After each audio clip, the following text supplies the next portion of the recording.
ANC Secretary General Fikile Mbalula has touched on a number of issues affecting the party as he inspected the stadium where the 112th birthday celebrations and the annual January 8 statement will be held.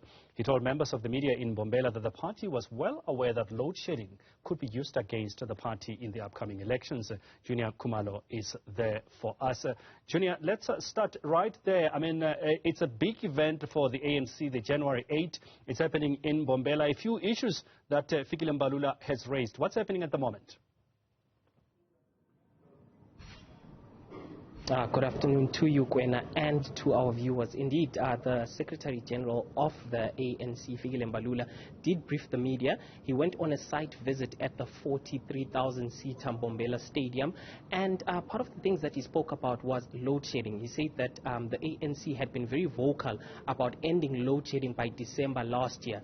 This has not been possible, but he says that the ANC is still committed to ensuring that it does end load shedding. He said that he welcomed the appointment of the CEO, the new CEO at Eskom, and he also said that there will be more powers given to the electricity minister as he tries to deal with this electricity crisis. But more interestingly, the Secretary General also spoke about the ANC's former president, Jacob Zuma, saying that he is well aware that the former president will be in Mpumalanga tomorrow and Sunday campaigning for the newly formed Umkhonto weSizwe. He said that these divisions are unacceptable in the party. He even went as far as to say that there is no leader within the ANC who is a supreme leader, so every leader should be held accountable, and the ANC would be pronouncing itself on Jacob Zuma and what stance they're going to take against the former president.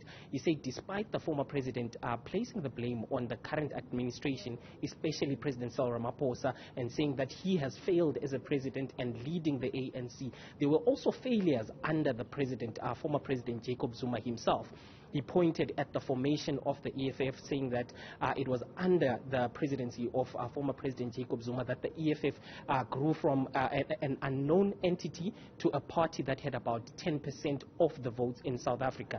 He says they used the Nkandla debacle as well as other shortcomings by former President Jacob Zuma to basically gain popularity. So I think that was a warning shot to former President Jacob Zuma as he comes to Mpumalanga tomorrow to campaign.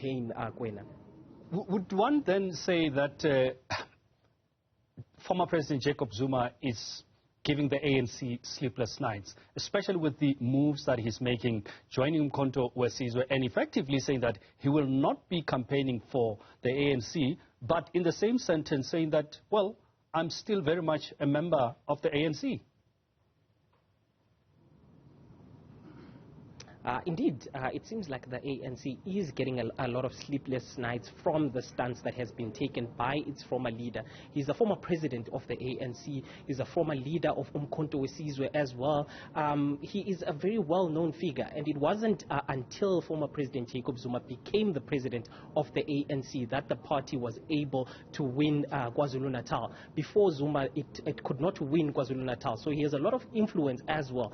So his stance right now is giving the ANC a lot of sleepless nights, but Mbalula did confirm that the ANC is planning on addressing this issue before it goes into the elections. He says that by putting it aside for now and just focusing on the birthday celebrations does not mean that they will not act. He says that what the ANC wants to do right now is to focus on the January 8 statement that is going to be delivered by President Cyril Ramaphosa on the 13th of September here at the Mbombela Stadium, and he wants to convince South Africans that the ANC is doing well. What was spoken about in the NEC meeting that is currently underway was also the framework on how the ANC itself is going to tackle these upcoming elections, who is going to be deployed where, and which provinces are going to be closely contested in next year's elections. And those are the provinces that the ANC President Cyril Ramaphosa is expected to actually campaign in, provinces like KwaZulu-Natal, provinces like Gauteng, as well as the Western Cape, where the ANC has lost power for so many years now. The president is also going to be deployed there to also try and convince South Africans there to vote for the ANC again, Gwena. Juniour Khumalo, thank you very much. We will touch base with you a little later on.